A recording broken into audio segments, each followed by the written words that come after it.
Hello, my name is Christina Tobin, founder of the Free and Equal Elections Foundation. We're on the Free and Equal Network today. We're at Politicon, our fourth stop here at the Nashville Music Center, and got to see one of my favorite groups here, Fair Vote. They've been a favorite of mine for over a decade, so I was pretty stoked to hear that they were going to be here at Politicon this year. Yeah. So we've got Scott Siebel, the Director of Outreach with Fair Vote. Welcome, Scott. Thank you so much for having me. I appreciate it. Well, thank you for the work that you have dedicated. You've been with Fair Vote now, how many years? 4 or 5? A couple of years now, almost 3 years now. Okay, great. And Fair Vote, I learned about back in 2008 when free and equal elections came into existence. We hosted our first presidential debate. And at the 11th hour, we were told that we needed to have a nonprofit in order to make this presidential debate happen. And the campaign manager at that time, Sally Soriano, was like, "You need to talk to Rob Ritchie of Fair Vote." I'm like, "Who's Rob? Fair Vote." And he was our underlining sponsor for free and equal elections. And so there you go, the existence of free and equal. And so Fair Vote, for people who are not familiar with you, can you let people know who you are and what your background is, and also Fair Vote, what it's about? Sure. So Fair Vote has been around for 28 years now. Started in 1992 in Cincinnati with Rob Ritchie founding it. And since that time, about 27, 28 years, we've been focused on several different issues on the electoral reform landscape, one of which what we're really working on right now is ranked choice voting. But for the past 27, 28 years, we've been working on expanding the vote to 16 and 17-year-olds voting. We've worked on national popular vote issues. We've worked on a lot of gerrymandering issues, automatic voter registration, a lot of those issues that make elections free and fair and free and equal. So we want to really focus. We have been really focusing on in the last 7, 8, 9 years now, really focus on being the national leader on ranked choice voting. And I think it's really paying off as ranked choice voting is really having a moment this year and the last couple of years, and I'm really excited to be a part of that. So ranked choice voting, I have your bumper sticker. Are you ready for ranked choice voting? Are you, that is? I'm ready, that is. I'm ready too. I'm ready Are you for ready? ranked choice voting, Yeah. Are you? Oh gosh, so we're going to do a series of interviews, I feel, throughout the years, and we're going to implement these videos into our blockchain election system app. So can you describe to people and just that have no idea what is ranked choice voting? Who uses it? Doesn't the Emmys, Grammys, they use ranked choice voting? Yeah. What is it? What's ranked choice voting? Yeah, that's a good question. So ranked choice voting is a very simple and easy fix to our electoral reform, our electoral system. Right now, if you get in there and you vote for one person or the other person, and that's about it. It's not very it's not very equal. It's not very free. It's not very fair. Ranked choice voting, what it does is you go in there and you get to rank your candidates. Rank this person 1, rank this person 2, rank this person 3, and so on and so forth. And what happens, that's what the voter does. And what happens is if someone gets over 50% of the first choices, they win just like any other election. But with ranked choice voting, what you have is make sure you get a majority winner. So if someone doesn't get over 50% of the vote at the first round, the candidate with the least amount of first choice votes gets eliminated, and all their votes go to their next choice. And it gets reallocated there to see if whoever gets over 50% of the vote at that point. In that way, that gets repeated so that at the end of the day, you get a winner that is supported by the majority of the people. And in that way, it's really a change that helps empower voters and puts power back into the people instead of the politicians. And it does seem like the two-party, really one-party system uses this fear tactic. They say, wow, if you vote, for example, in the previous election, for Ralph Nader in Florida. Look what happens, you've wasted your vote on Ralph Nader, when in fact it's the two-party system itself. By not implementing instant runoff voting, ranked choice voting, they themselves are using that as an excuse, when the real problem is the fact that they have not opened up our voting system, right, Scott? That's correct. And be fixed. Exactly. It's not a right issue or a left issue. It's a voter issue, and what voters really care about is, like, I want the best ideas out there. I want the best people out there. And with ranked choice voting, you can go out there and vote for, I support the Green candidate, or I support the Libertarian, or support this independent. And you don't have to worry about the spoiler effect. That's what's a really big problem in our politics right now, is we push candidates out. We say, no third parties, no Libertarian, no Green Party, get out of here. You're spoiling this election for us. And that's a lot of what the major parties say.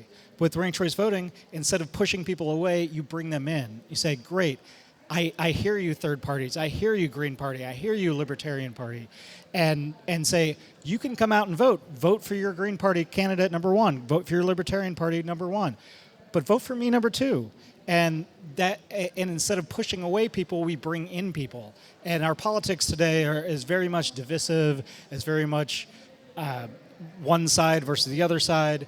But with ranked choice voting, you're able to bring in a coalition and say, if you're running for something, and what do you care about most? Like, what do you care about most as an issue? And with ranked choice voting, you're able to find those people that care about those things and bring them into the coalition and say, yes, I care about those things too. So it's a more empowered way of doing things rather than the divisive way of doing things right now. Well, I thank you and Fair Vote for your work. I definitely want to ask Maine. I mean, what's happening there? Instant runoff voting. I mean, you guys are pushing it through. Are you finding, where are you having the most impact right now with implementing instant runoff voting? How have you implemented it through initiatives? Have you experienced resistance as well from the legislature, Congress, and so on? If you could answer that in detail, that would be great. Yeah, of course. So that's a really good question. I think ranked choice voting has really taken off in the last couple of years. So the state of Maine passed it in 2016 and implemented it in 2018. So we're really excited about that. They elected Congressman Jared Golden from their 2nd congressional district with ranked choice voting. At the end of the first round, nobody had over 50%. They eliminated the 2 independent candidates, and they found he ended up winning that with over 50% of the vote. In Maine and in other places, we see that the voters really like it. The voters really care about it. The opposition that we get often is from politicians themselves. You mean the ones that keep getting reelected because of the singular vote? Because it's instant runoff voting might result in people not voting out of fear, which then makes it less likely for them to get reelected. Those people? Exactly, those people. Yeah. All right. So what we saw, ranked choice voting was passed by the voters in 2008 in Memphis, but is not yet implemented yet. Memphis has not done a ranked choice voting election yet.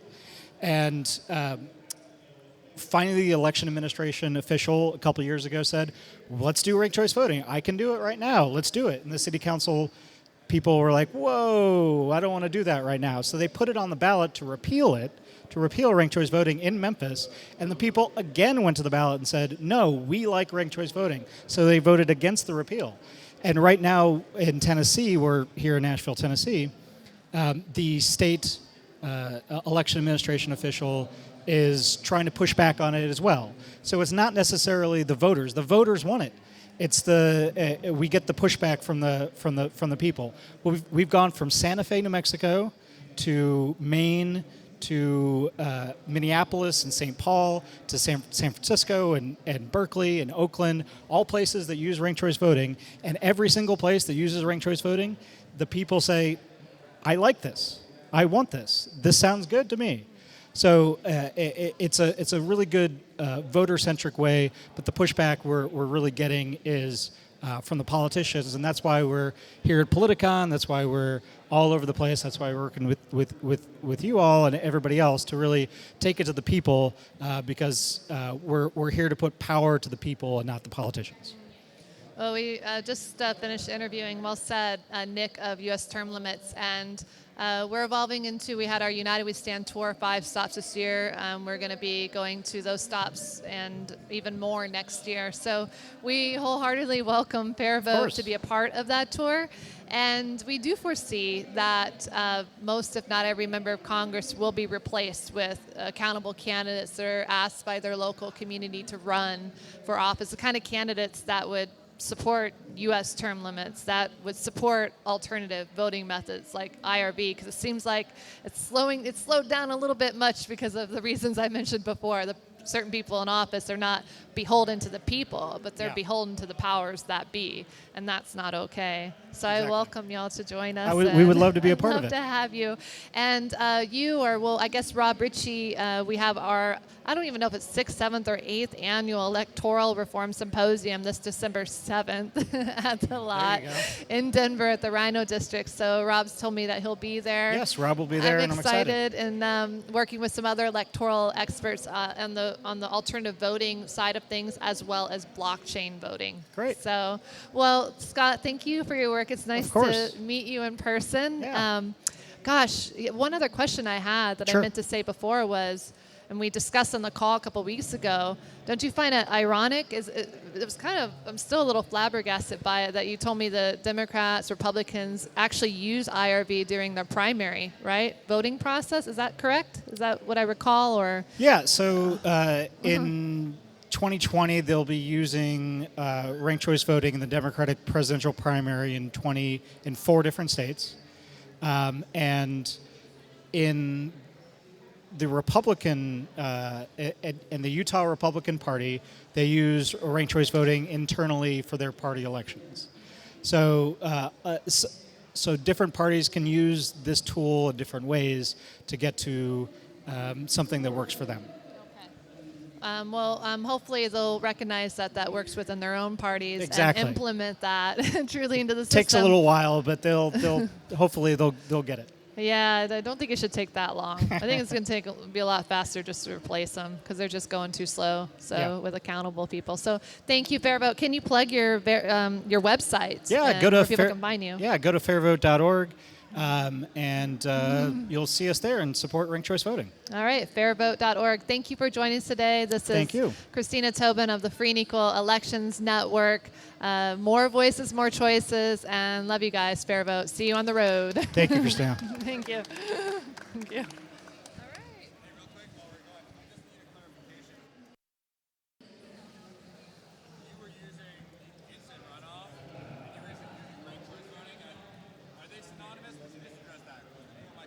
It is. Yeah, it's synonymous. It's the same thing. We tend to use ranked choice voting as the umbrella term for both instant runoff voting and single transferable vote, which is a multi-member ranked choice voting. So it's synonymous. Should we address? We can add that. And If you want. I can edit it. Okay. So you can just insert it. So you can just talk right to camera and say, like, by the way, we're using. I'll ask that question. Oh, great. And then we can implement it. Cool. Sure. Yeah. All right. I'm glad you asked. And so, Scott, what's the difference, or is instant runoff voting the same as ranked choice voting? Yeah, it's a good question, because ranked choice voting is the same thing as instant runoff voting. So when someone says, I want to have an instant runoff voting election, they are doing ranked choice voting. What we often talk about with ranked choice voting is it coming from the voter perspective. So from a voter perspective, you look at your ballot, it's a ranking of your candidates. That's a ranked choice voting election, and it could be used as an instant runoff. So they're very synonymous. It's the same thing. And so ranked choice voting can also be like transfer. What was the singular transferable vote? Can you tell us what that's about? Sure. So if you are running for one office, if you're running for mayor, if you're running for governor, if you're running for president, if you're running for one office, then you need one winner. So that would be an instant runoff kind of election. But if you're running for a legislative body. You're running for 5 at-large city council races, and you got to elect 5 different people, or you got to elect 3 people. You can also use ranked choice voting with that, and it's called a single transferable vote, where you can elect 3 candidates, 5 candidates, however many candidates you want. It's still ranked choice voting. It's still the same ballot. It's still voters go in there and rank first, second, third, fourth. Cambridge, Massachusetts uses a single transferable vote. The voter goes in there and ranks their candidate 1, 2, 3, 4, 5, and coming out of that, they get a more proportional representation of who lives there. So if 40% of the voters are independents, 40% of the elected officials approximately should be independents as well coming out of that. So that's what that form of ranked choice voting gets to. Okay, that makes more sense. I could just keep digging deeper. I mean, proportional representation, Richard Winger taught me or informed me, is it over 85 or more countries now use proportional representation? Yeah, and I was just learning this as well the other day. It was that when new governments are being set up across the world, they often they have to write a new constitution. They have to set up their new government.